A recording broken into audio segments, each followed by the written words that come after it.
ناظرین، اللہ رب العزت نے انبیاء کرام علیہم السلام کو بنی نوع انسان کی ہدایت کے لیے بھیجا تو انہیں معجزات کے طور پر مقدس ترین جنتی چیزیں عطا فرمائیں۔ قرآن مجید فرقان حمید میں ان میں سے بعض چیزوں کو اللہ رب العزت کی نشانیوں کے طور پر بیان کیا گیا ہے۔ آج کی ویڈیو میں ہم آپ کو انبیاء کرام علیہم السلام کی 14 مقدس ترین جنتی چیزوں کے بارے میں بتائیں گے۔ نمبر 1، حضرت آدم علیہ السلام کے قدم مبارک کا نشان۔ ناظرین، حضرت آدم علیہ السلام کو سری لنکا کے سری پیڈا نامی پہاڑ کی چوٹی پر اتارا گیا۔ اس وقت حضرت آدم علیہ السلام کے پاؤں اس پہاڑ پر اور سر آسمان میں تھا۔ پھر حضرت آدم علیہ السلام کا قد مبارک کم کر کے 60 گز اور چوڑائی 7 گز کر دی گئی۔ جس پتھر پر آپ علیہ السلام نے پہلا قدم رکھا وہ نرم ہو گیا اور اس پر پاؤں کے نشان ثبت ہو گئے۔ کہا جاتا ہے کہ یہ وہ مقدس پتھر ہے جس پر حضرت آدم علیہ السلام کے قدم مبارک کا نشان نقش ہے۔ اس پتھر پر موجود پاؤں کے نشان کی لمبائی تقریباً 5 فٹ 7 انچ بتائی جاتی ہے۔ نمبر 2، حجر اسود۔ ناظرین، حضرت آدم علیہ السلام کے زمین پر جلوہ افروز ہونے کے بعد حجر اسود جنت سے اتارا گیا۔ اس وقت حجر اسود کی روشن شعاعیں کئی میل تک جاتی تھیں۔ احادیث نبوی میں مذکور ہے کہ حجر اسود کو جنت سے اتارا گیا ہے اور یہ دودھ کی طرح سفید تھا۔ پھر بنی آدم کی خطاؤں نے اس کو سیاہ کر دیا۔ حجر اسود جنت کے یاقوتوں میں سے ایک یاقوت ہے۔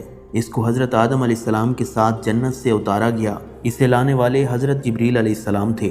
حضرت آدم علیہ السلام نے حجر اسود کو پہچانا تو انہیں اس سے محبت ہو گئی۔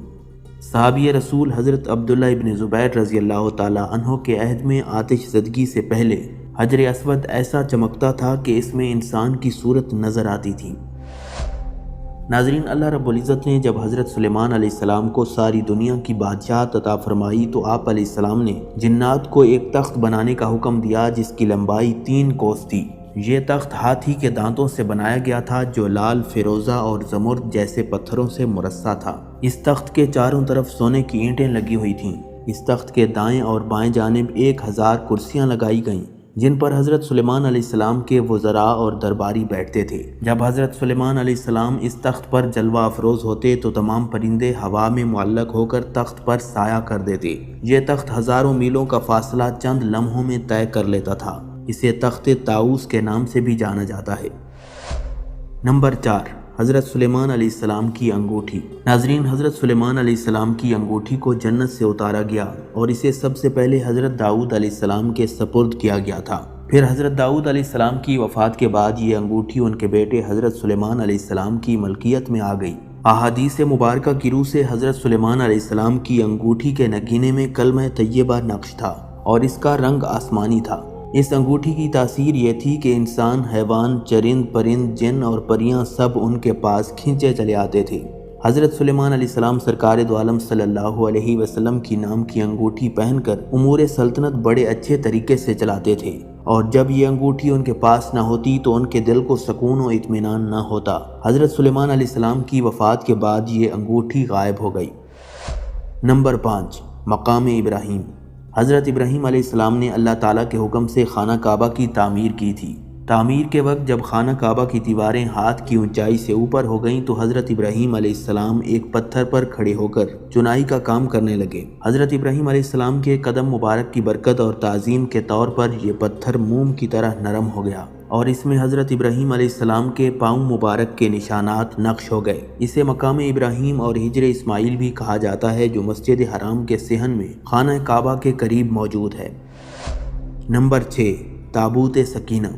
حضرت سیدنا آدم علیہ السلام کے اس دنیا میں تشریف لانے کے بعد اللہ رب العزت نے انہیں شمشاد نامی درخت کی مضبوط لکڑی اور سونے سے بنا ہوا ایک صندوق عطا فرمایا جسے تابوت سکینہ کا نام دیا گیا۔ یہ صندوق 3 گز لمبا اور 2 گز چوڑا تھا اور اسے جنت سے اتارا گیا تھا۔ پھر یہ صندوق تمام نبیوں سے ہوتا ہوا حضرت سیدنا موسیٰ علیہ السلام تک پہنچا۔ اس صندوق کی برکت سے بنی اسرائیل پر آنے والی مصیبتیں ٹل جاتی تھیں۔ تابوت سکینہ میں تورات شریف کی تختیوں کے ٹکڑے، جنت کی لاٹھی، موسیٰ علیہ السلام کا لباس، حضرت سیدنا ہارون علیہ السلام کا امامہ، حضرت سلیمان علیہ السلام کی انگوٹھی اور بنی اسرائیل پر نازل ہونے والا من و سلوہ بھی موجود تھا۔ نمبر 7، کشتی نوح۔ ناظرین، جب قوم نوح کی سرکشی اپنے عروج پر پہنچی تو اللہ رب العزت نے حضرت نوح علیہ السلام کی قوم پر آنے والے طوفان کی خبر دی اور آپ علیہ السلام کو ایک کشتی تیار کرنے کا حکم دیا۔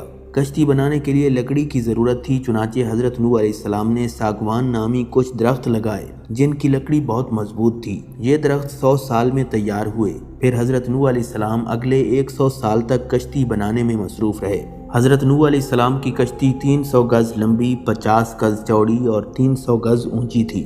کشتی کا اگلا حصہ مرغے کے سر جیسا اور پچھلا حصہ مرغے کی دم جیسا تھا، جبکہ نیچے کا حصہ کسی پرندے کے پیٹ کی طرح تھا۔ دنیا کی اس پہلی کشتی میں 3 منزلیں بنائی گئیں۔ سب سے نچلی منزل درندوں، پرندوں اور حشرات الارض کے لیے مخصوص تھی۔ درمیانی منزل میں چوپائے اور دیگر جانور موجود تھے، جبکہ سب سے اوپر والی منزل میں حضرت نوح علیہ السلام اور ان کے اصحاب سوار تھے۔ نمبر 8، ہیکل سلیمانی۔ ناظرین، ہیکل سلیمانی دراصل ایک مسجد یا عبادت گاہ تھی جو حضرت سلیمان علیہ السلام نے اللہ کے حکم سے جنات سے تعمیر کروائی تھی تاکہ لوگ اس کی طرف منہ کر کے یا اس کے اندر عبادت کریں۔ ہیکل سلیمانی کی تعمیر سے پہلے یہودیوں کے ہاں عبادات کے لیے کسی طرح کا کوئی مقام نہیں تھا۔ ان کی عبادت کے لیے صرف ایک خیمہ تھا جس میں تابوت سکینہ رکھا ہوتا تھا۔ چنانچہ حضرت سلیمان علیہ السلام نے ہیکل سلیمانی کی تعمیر کروائی اور اس میں تابوت سکینہ رکھوایا۔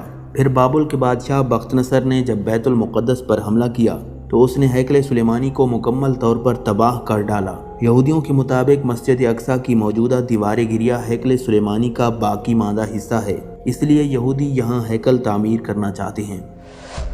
نمبر 9، حضرت صالح علیہ السلام کی اونٹنی۔ ناظرین، حضرت صالح علیہ السلام قوم سمود کی طرف نبی بنا کر بھیجے گئے۔ آپ علیہ السلام نے جب قوم سمود کو توحید کی دعوت دی تو قوم نے آپ سے یہ معجزہ طلب کیا کہ آپ اس پہاڑ کی چوٹی سے ایک گابن اونٹنی نکالیں جو خوب فربا ہو اور ہر قسم کے عیب و نقص سے پاک ہو۔ حضرت صالح علیہ السلام نے اس چٹان کی طرف اشارہ فرمایا تو چٹان فوراً پھٹ گئی اور اس میں سے ایک انتہائی خوبصورت و تندرست بلند قد و قامت والی اونٹنی نکل آئی جو گابھن تھی، اور نکل کر اس نے ایک بچہ بھی جنا۔ یہ اونٹنی اپنے بچے کے ساتھ میدانوں میں چرتی پھرتی اور ہر دوسرے دن کنویں کا سارا پانی پی جاتی۔ جب یہ دودھ دیتی تو پوری قوم کے لوگوں کے برتن دودھ سے بھر جاتے تھے۔ آخر قدار بن سالف نامی ایک شخص نے ناکا نامی اس اونٹنی کو قتل کر دیا، جس کے بعد قوم سمود پر اللہ رب العزت کا عذاب نازل ہوا۔ نمبر 10، عصائے موسیٰ۔ ناظرین، حضرت موسیٰ علیہ السلام کا عصا مبارک جنتی درخت کی لکڑی سے بنا ہوا تھا۔ اسے حضرت آدم علیہ السلام جنت سے لائے تھے اور پھر یہ مختلف انبیاء کرام علیہم السلام سے ہوتا ہوا حضرت موسیٰ علیہ السلام تک پہنچا تھا۔ اس جنتی لاٹھی کا نام علیق یا نبع تھا۔ حضرت موسیٰ علیہ السلام کا عصا مبارک 10 گز لمبا تھا۔ اس کی 2 شاخیں تھیں جو اندھیرے میں روشنی کا کام دیتی۔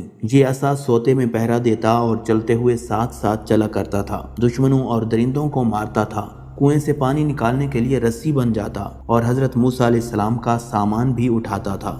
جب اسے زمین میں گاڑ دیا جاتا تو یہ درخت بن کر حسب خواہش پھل دیتا۔ فرعون کے دربار میں یہ اژدہا بن کر جادوگروں کے تمام سانپ نگل گیا۔ اس عصا مبارک کی برکت سے حضرت موسیٰ علیہ السلام کے کثیر معجزات ظاہر ہوئے۔ نمبر 11، قمیص یوسفی۔ حضرت یعقوب علیہ السلام اپنے بیٹے حضرت یوسف علیہ السلام کی جدائی سے بڑے غمگین ہوئے اور ان کے غم میں آنسو بہا بہا کر ان کی آنکھوں کی روشنی متاثر ہو گئی۔